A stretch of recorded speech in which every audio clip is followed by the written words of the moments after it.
Glória a Deus, irmãos. Boa noite a todos. Cumprimentos, irmãos, com a paz do Senhor. Amém. Peço para os irmãos que é um motivo de muita honra poder estar aqui. Gostaria de agradecer primeiramente a Deus pela oportunidade. Acredito que se não fosse Deus, nenhum de nós estaríamos aqui nessa noite.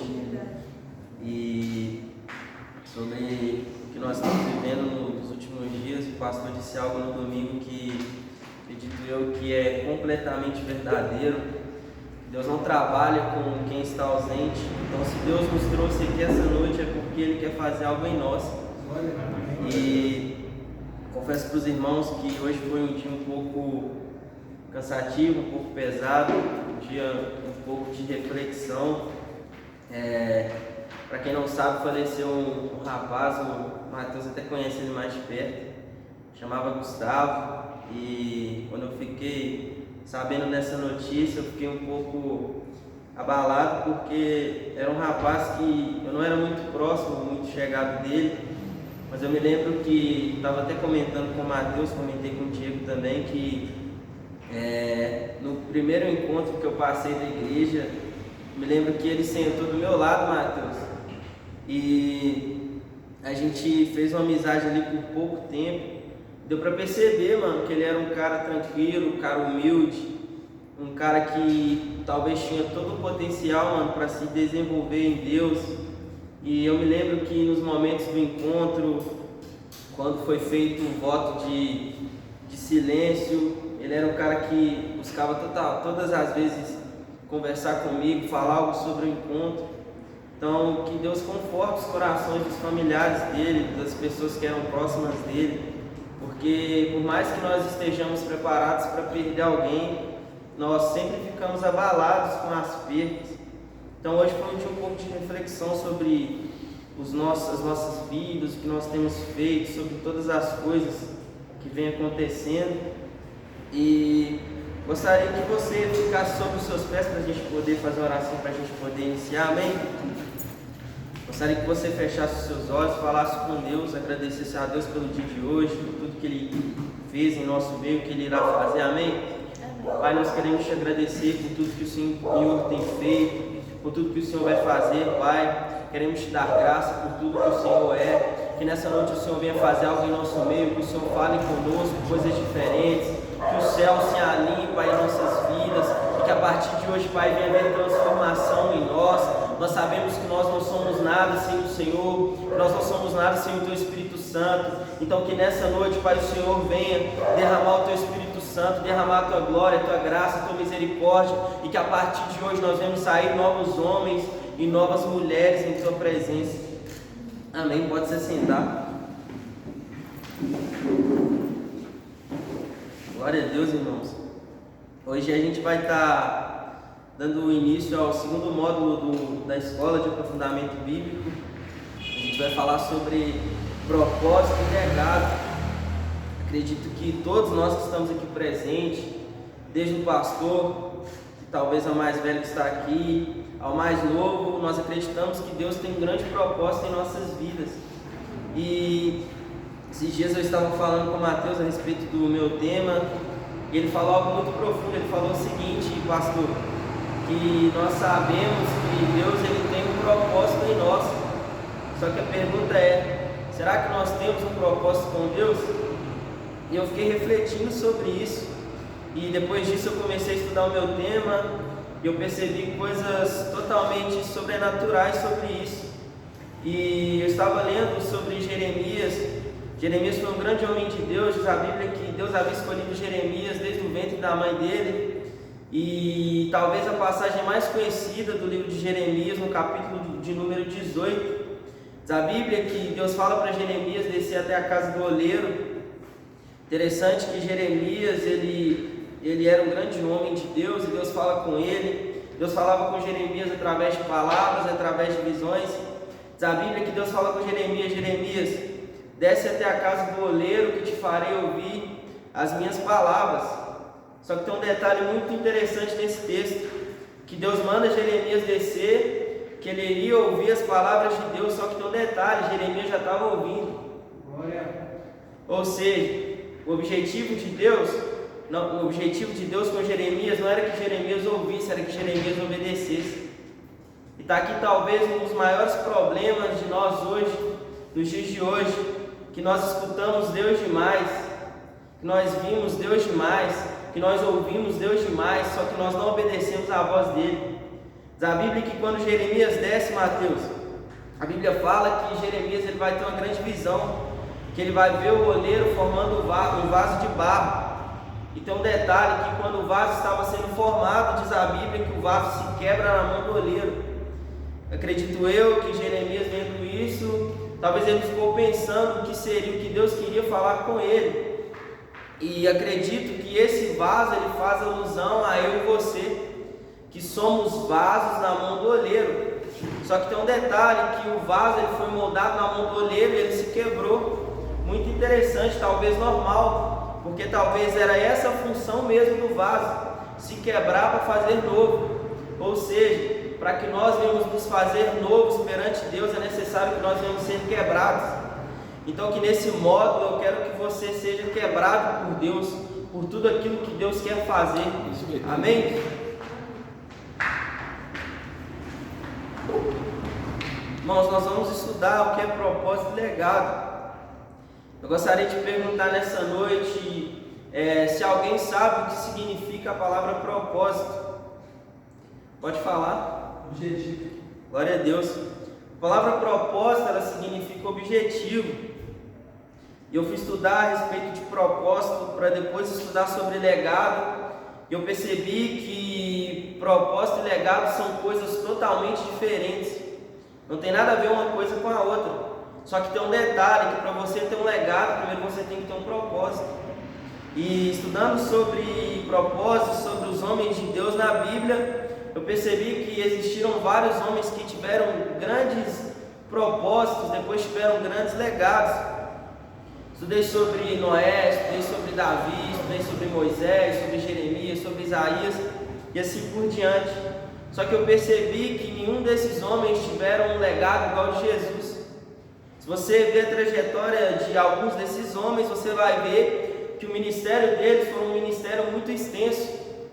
O ministério de Davi foi ungido com 16 a 17 anos. Para ele chegar ao trono, ele chegou aos 30 anos. José a mesma coisa. E eles tiveram um ministério muito extenso. Só que o ministério de Jesus não. O ministério de Jesus foi um ministério talvez muito pequeno em questão de tempo. Jesus teve um ministério de 3 anos e meio, mais ou menos. Só que o ministério de Jesus talvez não era muito extenso, mas era intenso. Então entenda que não é o tempo que vai determinar o tamanho do seu ministério, mas sim a intensidade com que você tem se dedicado a ele. Glória a Deus. Estudando sobre propósito, eu percebi coisas espetaculares. Quando nós falamos de propósito, nós falamos de objetivo. Nós percebemos que propósito não tem a ver apenas com o reino de Deus, é algo muito mais extenso. Quando eu falo de propósito, eu quero falar de algo muito maior do que apenas o reino. Não que o reino seja pequeno. Quando você fala de propósito, você fala de um objetivo, você engloba várias coisas. Por exemplo, eu tenho um propósito, eu tenho um objetivo de conseguir um emprego. Para você conseguir esse emprego, você vai se dedicar ao máximo para poder chegar a este lugar que você quer chegar. Quando você quer comprar um carro, uma casa, quando você quer construir uma família, tem totalmente chances de você conseguir esse objetivo, mas você tem que se dedicar a ele. E estudando sobre isso, eu comecei a estudar a história de Adão e Eva. A Bíblia diz que Deus cria todas as coisas, Deus cria o sol, Deus cria o mar, Deus cria a água, Deus cria tudo, cria o homem, cria o jardim, coloca o homem dentro do jardim. E aqui eu comecei a aprender o que é propósito, porque talvez o nosso propósito e nossa visão, talvez ele seja muito grande, mas os olhos de Deus é totalmente pequeno, porque Deus ele não pensa como nós pensamos. Diz a Bíblia que Deus cria tudo, cria o homem e coloca no jardim. E pegando o gancho do que o pastor falou domingo, isso é totalmente verdade. Diz a Bíblia que Deus cria tudo, cria o homem e coloca no jardim. E o objetivo de Deus com isso era se relacionar O homem foi criado totalmente em função de um relacionamento com Deus. Diz a Bíblia que esse objetivo ele era concluído todos os dias. Que Deus descia no jardim para poder falar com o homem, e que Deus falava com o homem todos os dias, Breno, e se relacionava com o homem todos os dias. Diz a Bíblia que Deus vê que Adão estava se sentindo só. Então diz a Bíblia que Deus cria Eva e coloca Eva como companheira de Adão. Diz a Bíblia que Deus ele dá uma ordem para Adão. Para Adão ele poderia criar, ele poderia comer de todos os frutos que haviam na árvore, menos da árvore do conhecimento do bem e do mal. Diz a Bíblia que Deus ele dá outras funções para Adão, tanto para nomear os animais, ou seja, Adão ele tinha passe livre para fazer todas as coisas que ele queria no jardim. Diz a Bíblia que o tempo se passa, acredito eu que Adão ele fez isso com excelência, porque diz a Bíblia que Adão ele era um homem perfeito. Adão ele foi um homem perfeito. E teve uma vez que eu preguei, eu disse que Adão não era o primeiro homem, sim Cristo. Eu acredito certamente nessa tese. Eu acredito que Adão ele foi formado do exemplo de Jesus. Eu acredito que Deus olhou para Jesus totalmente perfeito e criou Adão, e assim saiu Adão. Então Adão era totalmente perfeito. Diz a Bíblia que certo dia, influenciados pela serpente, primeiro Eva come do fruto, ela oferece a Adão, Adão come do fruto, e assim como o pastor disse que Adão come do fruto, Adão não peca por comer do fruto, mas sim Adão peca por desobedecer a Deus. E um fato que me chama a atenção sobre a história de Adão é que Adão é tirado do jardim imediatamente por algo que ele fez. Ou seja, Adão ele perde o posto de homem perfeito, pastor. Ele perde o lugar que ele tinha, talvez em Deus, por uma desobediência que ele teve. E a pergunta que eu quero fazer nessa noite é: quantos lugares, quais os postos que você tem perdido pelas desobediências que você tem tido com Deus? Porque diz a Bíblia que a obediência ela quebra maldições. E obedecer é melhor do que sacrificar. Então acredito eu que a falta de desobediência fez com que Adão perdesse um posto muito importante em Deus. Talvez Adão ele tivesse como se fosse em primeiro lugar para Deus, como prioridade para Deus. E talvez Adão ele perde essa prioridade. Diz a Bíblia que Deus fecha o jardim, que Deus tira Adão do jardim, e a partir desse momento começa a se criar as primeiras sociedades assim. E um fato que me chama a atenção que Deus ele vai mudar totalmente o seu propósito, como nós estamos estudando. Deus vai mudar totalmente o seu objetivo, porque o primeiro objetivo de Deus era criar o homem e se relacionar com o homem. E a partir daquele momento, quando o pecado ele entra entre o homem e entre a mulher, acredito eu que Deus ele é obrigado a mudar totalmente o seu propósito. Então, a partir daquele momento, acredito eu que Deus ele cria um plano de salvação. E assim que talvez as coisas começam a se apontar para Jesus. Eu já vi muitas pessoas dizendo que o Evangelho aponta para a cruz. Não, irmãos, o Evangelho não aponta para a cruz, porque a cruz está vazia. O Evangelho ele aponta para Cristo, porque Cristo está vivo. E a partir daquele momento, Deus começa a criar um plano de salvação. E assim nós vamos ver que Deus começa a levantar vários homens. Deus levanta Noé, Deus levanta Abraão, Deus levanta Davi, Deus levanta vários e vários homens. E como eu disse, nenhum desses homens tiveram um propósito igual ao propósito de Cristo. Esses dias eu preguei sobre Noé, e um fato que me chama a atenção sobre a história de Noé, que diz a Bíblia que Deus dá um grande propósito para Noé, que era para Noé construir uma arca, colocar a família dele dentro da arca, colocar alguns animais dentro da arca e assim concluir aquele propósito. Existem muitas pessoas que falam que o dilúvio veio para trazer morte. Mentira. O dilúvio veio para trazer morte para quem estava fora, mas para quem estava dentro veio para trazer vida. Então quero dizer para você que se você estiver na presença de Deus, a morte ela não vai te alcançar. O mal ele não vai te alcançar, as dores, as dificuldades não vai te alcançar, porque Cristo ele veio para trazer vida e vida com abundância. Glória. E refletindo sobre Adão, da Bíblia que Adão ele era perfeito. Acredito eu que Adão ele era um homem talvez com uma aparência boa, uma feição boa. Talvez Adão ele tinha habilidades que eu e você não tenha. Talvez Adão ele viveu no melhor lugar que alguém poderia viver, que era o jardim do Éden. Talvez Adão teve a esposa mais bonita, que era Eva. Talvez Adão teve o melhor emprego, talvez Adão foi a melhor pessoa. Só que tem um detalhe, que mesmo Adão tendo isso tudo e tendo um propósito que Deus tinha na vida dele, Adão caiu. Adão tinha o melhor lugar, Adão era a melhor pessoa, Adão tinha o melhor líder e mesmo assim ele caiu. Então entenda que ter as melhores coisas não vai fazer que você permaneça de pé. Mas sim o relacionamento que você estabelece com Deus vai fazer você romper. Glória. E o propósito é algo tão surreal que vai nos fazer passar por coisas que nós nem imaginamos. Talvez hoje você está aqui com a sua família, talvez hoje você está aqui com algumas pessoas que você ama, mas talvez amanhã você pode não estar, porque o propósito ele muda diante das circunstâncias. Talvez Deus vai fazer a irmã aqui passar coisas que eu não vou passar.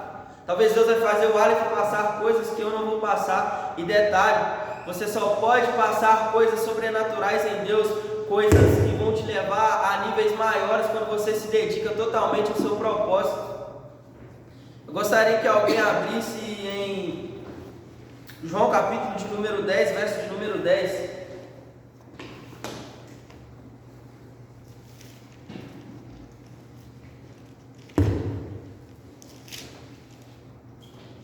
João 10, 10. Mateus está com Bíblia? Abre para mim Marcos 5, 29 e Marcos 5, 13. 5, 13, depois 5, 29. João 10, 10. Marcos 5, 13, depois 5, 29. Depois Mateus 1, 23.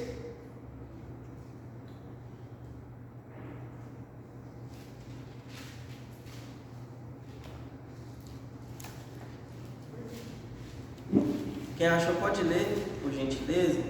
10, 10. João 10, 10.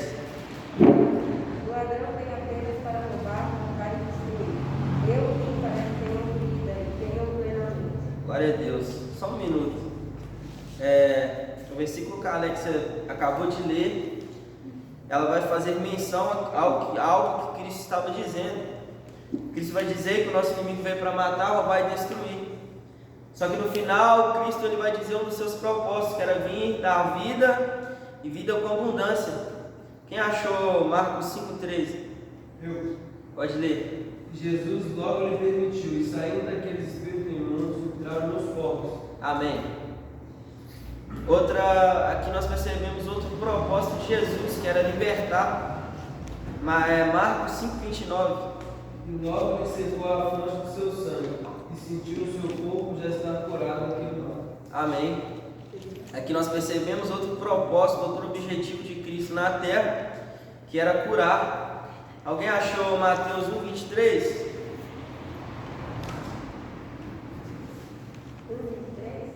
1, 23. A Cristo fará terá a luz um dia, que se chamará Emanuel. Glória a Deus. Aqui nós encontramos outro propósito de Cristo, que era permanecer entre nós, chamado Emanuel, Deus conosco. E agora eu vou estar lendo outro versículo bem rápido, para complementar, que está em Romanos, capítulo de número 5, verso de número 8. Diz assim: mas Deus prova o seu amor para conosco, em que Cristo Jesus morreu por nós, mesmo nós ainda sendo pecadores. Aqui o apóstolo Paulo, ele está dizendo outro propósito que Cristo tinha entre nós, que era morrer para salvar eu e você. Se você estudar a história de Jesus, você vai ver que Cristo ele teve vários propósitos na terra, como nós acabamos de ler.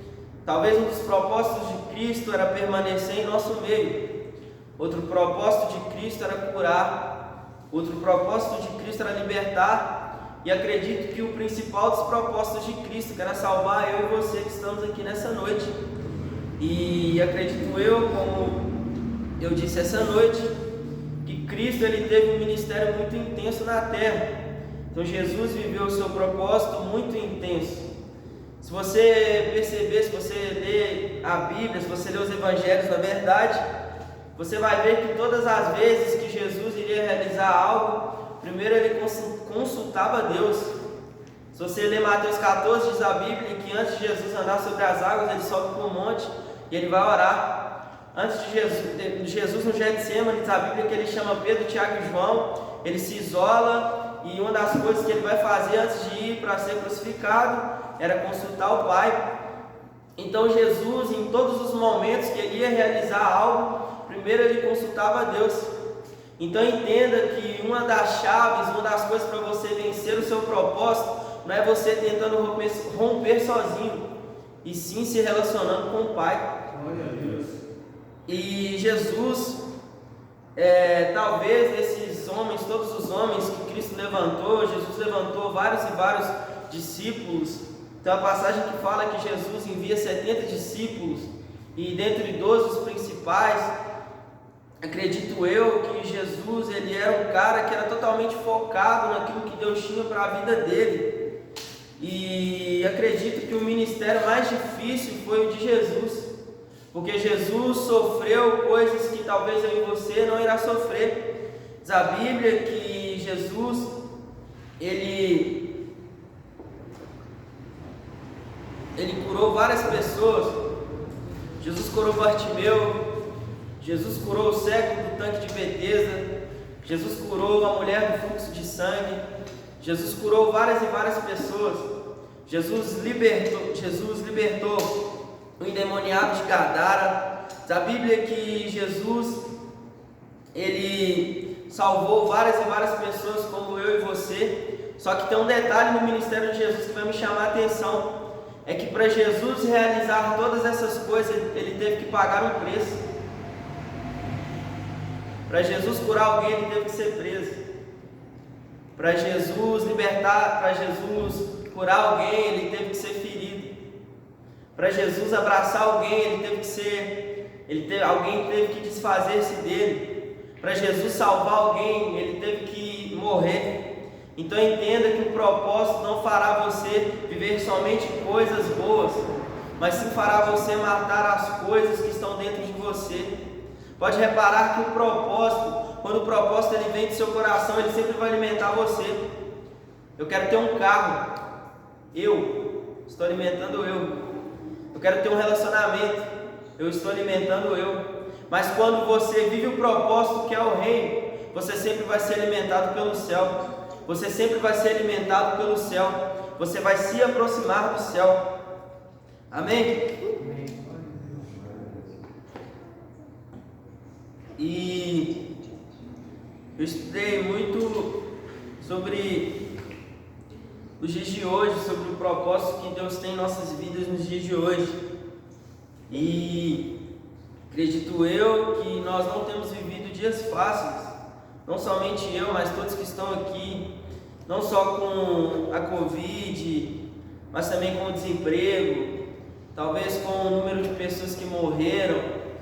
E tem hora que a gente fica pensando, qual é o propósito que Deus tem no meio disso tudo?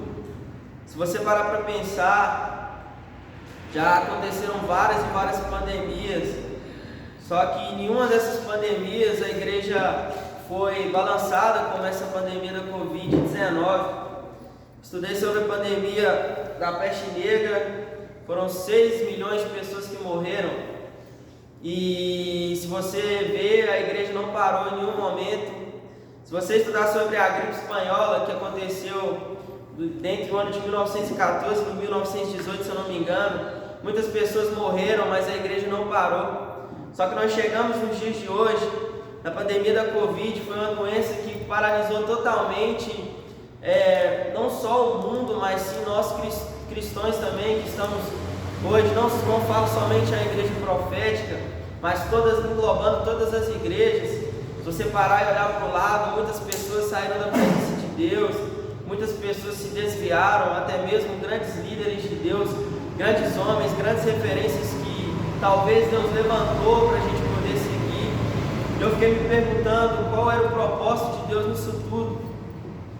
E Deus falou algo comigo sobrenatural, Mateus, que as dificuldades, mano, ou ela te mata ou ela te coloca de pé, mano. Se você está aqui nessa noite no propósito, é porque a dificuldade ela está fazendo você mais forte. E eu estava estudando um pouco sobre essas coisas, e a pastora vai dar até um estudo sobre escatologia, e essas coisas contribuem para a volta de Cristo de certa forma. Esses dias eu estava vendo um documentário sobre as doenças, depois eu vi algo sobre guerras, e eu parei para pensar algo surreal de um número de pessoas que morreram para as guerras, para o número de pessoas que morrem por doenças por dia. A pandemia do coronavírus, se eu não me engano, foram 170 não sei, milhões de pessoas que foram infectadas e 3 milhões de pessoas mortas. Na Primeira e Segunda Guerra Mundial morreram 60 milhões de pessoas. Ou seja, a guerra matou mais que a doença. A doença nós não temos controle sobre ela, mas a guerra nós temos. E eu te faço uma pergunta: será que o erro está nas doenças ou está em nós? Talvez nós temos que parar para poder pensar em quem nós temos sido, em quem Deus tem levantado, o que Deus tem levantado em nós. E estudando mais sobre o propósito de Cristo na Terra, eu percebi que o ministério de Jesus foi um ministério totalmente diferente, não só mais intenso, mas diferente de que muitos homens. Diz a Bíblia que Jesus ele faz 12 principais discípulos, e dentre os 12 tinham 3 que eram mais principais ainda, que eram Pedro, Tiago e João, que teve um ministério totalmente diferente dos outros 9.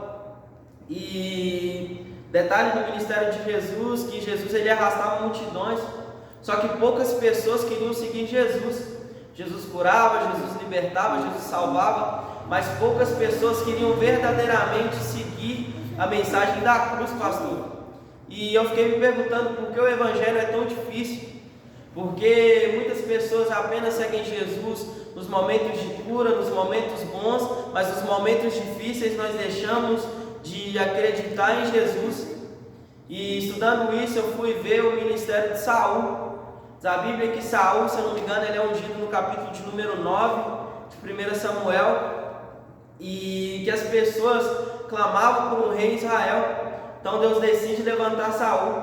A Bíblia que Saul é levantado e ele começa o ministério totalmente bem. Acredito eu que Saul no começo ele foi um grande homem de Deus, assim como eu e você, quando nós começamos em Deus, quando nós estamos no primeiro amor. E diz a Bíblia que as pessoas aclamavam Saul, Renato. As pessoas gostavam de Saul. Saul tinha muitos seguidores. E eu parei para fazer uma reflexão entre Saul e Jesus, mano. E acredito eu, mano, que o ministério de Jesus não era voltado para seguidores, mano. Jesus não era voltado para seguidores, Jesus tinha outro objetivo. E então, se o seu chamado, se o seu propósito está baseado em seguidores, mano, você está totalmente errado. Porque se o nosso chamado fosse, se o nosso propósito fosse baseado em seguidores, mano, Saul não teria milhares e Cristo não teria 12. Então talvez Cristo está nos chamando para levantar gerações, mas para ter pessoas totalmente voltadas para o chamado da cruz, para aquilo que a cruz tem a oferecer. Jesus fala: aquele que vem após mim, tome a sua cruz, negue-se a si mesmo. E hoje em dia, talvez a maior dificuldade que nós temos é negar-se a nós mesmos. Hoje é mais preferível nós voltarmos para aquilo que vai ser da nossa vontade, do que se voltar para aquilo que Deus tem para as nossas vidas. O propósito é muito maior do que aquilo que nós temos vontade, do que aquilo que nós queremos. É muito fácil seguir Jesus baseado naquilo que nós temos vontade, mas é difícil seguir a Cristo baseado naquilo que Ele tem para nós. E gostaria de falar um pouco sobre Davi. Davi foi um homem que teve um grande propósito. Talvez Davi, no Velho Testamento, eu gosto muito de Moisés. Para mim, Davi ele só perde para Moisés. Acho que o chamado de Moisés foi um chamado muito mais difícil que o de Davi.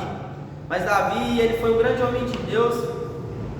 Diz a Bíblia que Davi, ele recebe o chamado de rei. E uma coisa que me chama a atenção em Samuel, e Samuel unge Davi sem questionar a Deus. Talvez Samuel teve dúvida de ungir Davi, pelo contexto que ele estava ungindo Davi. Só que Samuel, ele unge Davi, Deus levanta Davi, e algo me chama a atenção em Samuel, que Samuel ele entende totalmente o propósito.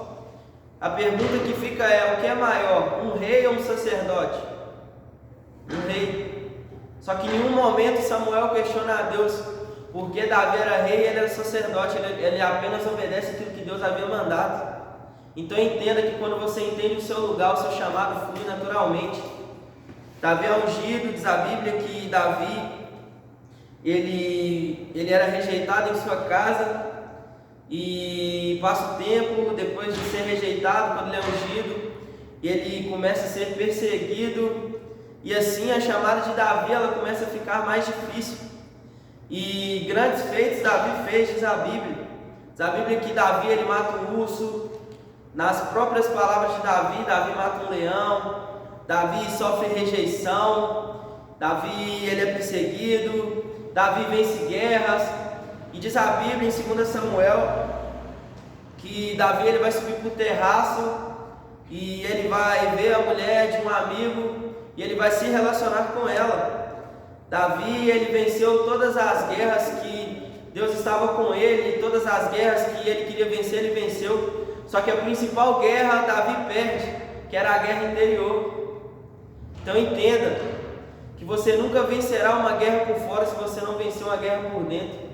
E talvez a maior guerra que nós enfrentamos não é as guerras que nós enfrentamos por fora, mas sim as guerras interiores. Teve um dia que eu estava conversando com o pastor, e o pastor falou algo comigo que eu fico refletindo todos os dias. Ele falou que teve uma época da vida dele que ele estava passando por uma dificuldade, que ele trabalhava, que ele chegava cansado do trabalho, só que por mais que era a maior dificuldade dele, ele nunca deixava de vir no culto. Quando eu comecei a congregar na profética, uma das maiores dificuldades minha era a inconstância. Eu vinha no culto de domingo, faltava 2 cultos, dava um migué que estava passando mal, depois vinha em outro. Ou seja, a maior dificuldade que eu tinha era vencer eu mesmo.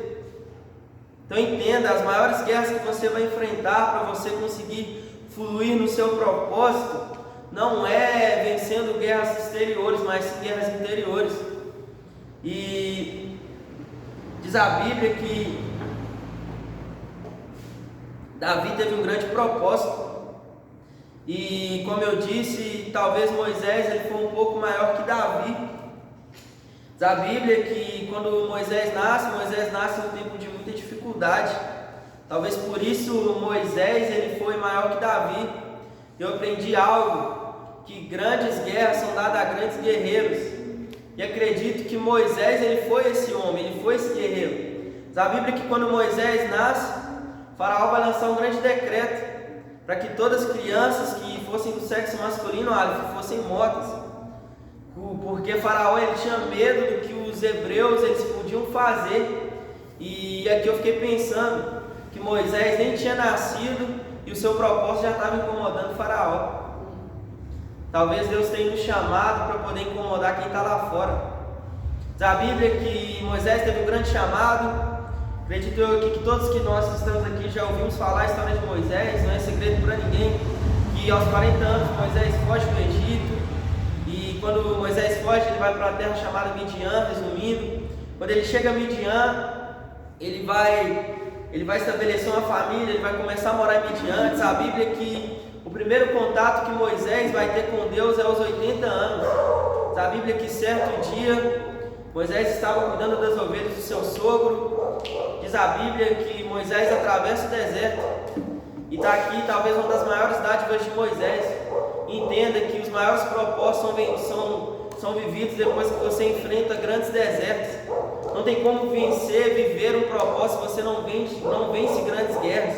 Diz a Bíblia que Moisés ele vai atravessar o deserto e ele vai se perder. Diz a Bíblia que Moisés ele vai ver uma grande luz, ele vai subir no monte.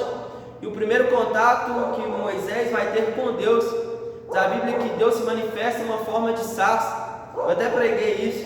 Diz a Bíblia que Deus se manifesta em uma forma de sarça. Deus vai falar assim, a seguinte expressão com Moisés: Moisés, tira a sandália dos seus pés, porque o lugar que você pisa é santo. E eu fiquei me perguntando, como assim tira a sandália dos seus pés? Como assim Moisés teria que tirar sandálias? Porque era normal você andar no deserto, você subir um monte igual Moisés subiu, talvez um monte alto. Talvez se Moisés estivesse descalço, ele ia machucar totalmente seu pé. E já ouvi várias pessoas dizendo, grandes líderes dizendo, que no momento que Deus pede as sandálias de Moisés, Deus estava pedindo somente as sandálias de Moisés, mas não. Se você estudar o contexto do texto, você vai ver que as sandálias que Moisés estava usando eram sandálias que Moisés veio do Egito para Midian. Eram sandálias que Moisés havia obtido no Egito. E somente pessoas da grande sociedade, do alto escalão, usavam as sandálias que Moisés estava usando. Só as pessoas tops, Mateus. Só as grandes pessoas do Egito usavam as sandálias que Moisés estava usando. E aqui está algo muito profundo nesse texto. Porque havia 40, Moisés tinha 80 anos, Moisés já entendeu o propósito com 80 anos. Havia 40 anos que Moisés tinha saído do Egito. Só que tem um detalhe que me chama a atenção: 40 anos que Moisés saiu do Egito, mas mesmo assim ele carregava algo de lá. 40 anos Moisés saiu do Egito, ele carregava algo do seu passado. Deus queria dizer para Moisés: Moisés, eu já tirei você do Egito, agora eu quero tirar o Egito de dentro de você. O que Deus está dizendo para nós nessa noite é: eu já tirei você da prostituição, mas eu quero tirar a prostituição de dentro de você. Eu quero tirar a idolatria de dentro de você. Eu quero tirar algo que te prende de me seguir de dentro de você. Porque não adianta nada estar aqui com o corpo, mas seu coração está em lugares que te impedem de seguir a Deus. Diz a Bíblia que Moisés teve um grande chamado. E outro fato curioso que me chama a atenção em Moisés, diz a Bíblia que Deus primeiro cura Moisés de uma lepra que ele tinha, de uma dificuldade que ele tinha. E logo após Deus envia Moisés. Só que está aqui um detalhe muito interessante, Breno. Que Deus dá um ministério para Moisés, Deus dá um propósito para Moisés. Só que Moisés teria que voltar para um lugar que ele estava sendo perseguido. Moisés teria que voltar para um lugar de dificuldade. Só que em nenhum momento eu vejo Moisés questionando a Deus o lugar que ele estava sendo enviado. E está aqui talvez a maior dificuldade que nós enfrentamos para ganhar alguém. Porque nós temos dificuldade de entrar no Egito que é lá fora. Talvez nós estamos vivendo muito no palácio aqui dentro e esquecendo do Egito lá fora. Talvez as pessoas estão clamando como o povo de Israel clamava e nós estamos aqui dentro no palácio. Da Bíblia que Moisés ele vai seguir o propósito aqui, o objetivo que Deus tinha dado para ele, que era poder tirar o povo do Egito, da terra de escravidão, que o povo era escravizado, e levar o povo até Canaã, que era a terra que Deus havia prometido.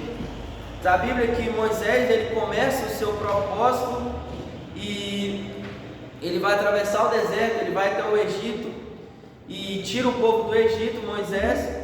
E algo me chama a atenção, que Deus ele vai dar o propósito para Moisés.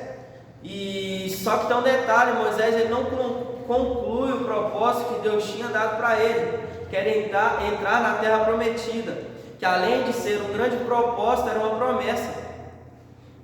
E eu fiquei me perguntando, como assim Deus dá um grande propósito para um grande homem e ele não conclui? Obrigado.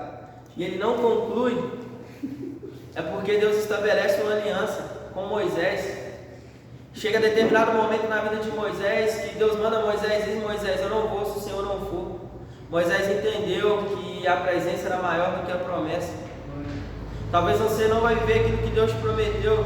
Talvez, como o pastor Renato disse, talvez Jesus volte daqui 9 anos. Talvez você não vai viver aquilo que você tem, que Deus te prometeu, aquilo que você quer viver. Mas entenda que você vai viver aquilo que Cristo tem para a sua vida. Você vai viver o propósito, a chamada que Deus tem para a sua vida. Aleluia, glória. Glória a Deus.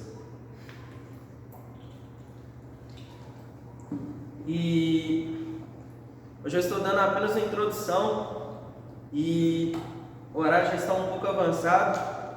Eu queria dizer somente mais duas coisas. Existe um livro muito interessante, se os irmãos quiserem ler, chama 12 Homens Extraordinariamente Comuns. Esse livro ele fala do chamado de todos os discípulos, do chamado, do propósito que Deus estabelece na vida de cada um. Diz o livro que Pedro, ele era um cara totalmente explosivo, ele era um cara totalmente que tinha atitude, e ele queria totalmente a expressão, o hino que nós gostamos muito, quero conhecer Jesus. Acredito que Pedro, ele era esse homem, e acredito que os discípulos não queriam conhecer quem era Jesus, mas acredito eu que Pedro, ele tinha mais esse anseio do que os outros. Pedro, talvez depois de João, ou junto com João, ele era o discípulo mais próximo de Jesus. Só que chega um determinado momento que Pedro, acreditando que ele estava seguindo totalmente o propósito que Jesus tinha na vida dele, como Mateus disse, dando a aula dele aqui, chega um determinado momento que Jesus ele vai falar a respeito do seu propósito, que era a cruz, da sua crucificação. Aí tem um determinado momento que Pedro interrompe Jesus. Acredito eu que Pedro, da maneira dele, ele vai dizer: mestre, eu não deixarei que eles toquem em você. Aí é o momento que Jesus vira para Pedro e chama Pedro de Satanás. Pedro ele demonstra grande maturidade nesse momento. Pedro ele demonstra ser um homem totalmente maduro. Diz a Bíblia que ao passar do tempo, no Getsemane, diz a Bíblia que logo após Judas entregar Cristo aos romanos, diz a Bíblia que Judas ele vai falar com os romanos, ele vai falar que aquele que ele beijasse seria aquele que seria entregue. Diz a Bíblia que Judas entrega Cristo e que ele pega as moedas que ele havia combinado, e no caminho, quando ele está chegando perto de Jesus, diz a Bíblia que ele beija o rosto de Cristo. Só que aqui tem um grande detalhe que me chama a atenção em Cristo. Diz a Bíblia que Jesus, além de ser beijado o rosto, ele chama Judas de amigo. E aqui tem uma grande diferença entre Judas e Pedro. Jesus xinga Pedro, mas chama Judas de amigo. Totalmente contraditório, Mateus. Talvez eu e você, no momento que Pedro falasse aquilo, talvez nós abraçaríamos Pedro e falasse: esse cara é meu camarada. Mal sabendo Pedro que ele estava interrompendo o propósito que era a cruz. Ou seja, tome muito cuidado com as pessoas que têm tentado interromper de você chegar ao seu propósito.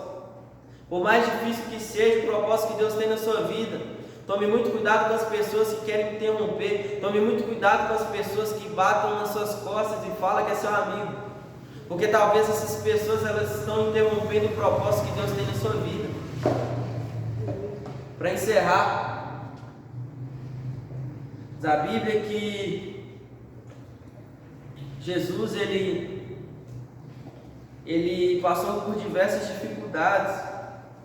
Acredito eu que Jesus ele foi um dos homens que mais sofreu na terra, e existe um estudo que fala que Jesus, além dele ser carpinteiro, talvez foi ele mesmo que fez o projeto da sua cruz, que desenhou, que construiu a sua cruz. Então imagino eu que Jesus era para ele ter a mente totalmente atormentada pelo propósito que ele tinha. Imagina você sabendo que você vai morrer numa cruz e você construir a própria cruz que você vai morrer. Jesus era para ele ter totalmente problemas psicológicos, não só por isso, mas pelas rejeições, pelos problemas que ele passava. Só que mesmo assim Jesus permaneceu de pé no seu propósito. Diz a Bíblia que Jesus ele foi rejeitado, diz a Bíblia que Jesus foi traído, diz a Bíblia que Jesus foi negado, diz a Bíblia que Jesus foi cuspido. Só que isso tudo não impediu Jesus de concluir o seu objetivo. Muito pelo contrário, o objetivo de Cristo ele foi concluído com sucesso. Senão eu e você não estaríamos aqui nessa noite. Aleluia. Então todas essas coisas aproximaram Jesus do propósito. Então entenda que o que vai te aproximar do propósito é as batidas que a vida te dá. O que te aproxima do propósito é as dificuldades que você tem passado. Fique tranquilo se você está passando por alguma dificuldade. Fique tranquilo se o desemprego tem batido na sua porta. Fique tranquilo se a Covid-19 chegar, porque essas coisas elas não vão afastar você do propósito, elas vão aproximar você de Cristo, amém?